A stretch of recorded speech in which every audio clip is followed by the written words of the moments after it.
name of the Father, and of the Son, and of the Holy Spirit.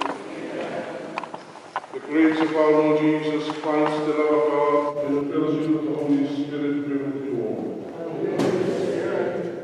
My friends, in the world of baptism, bring a kind people of Christ.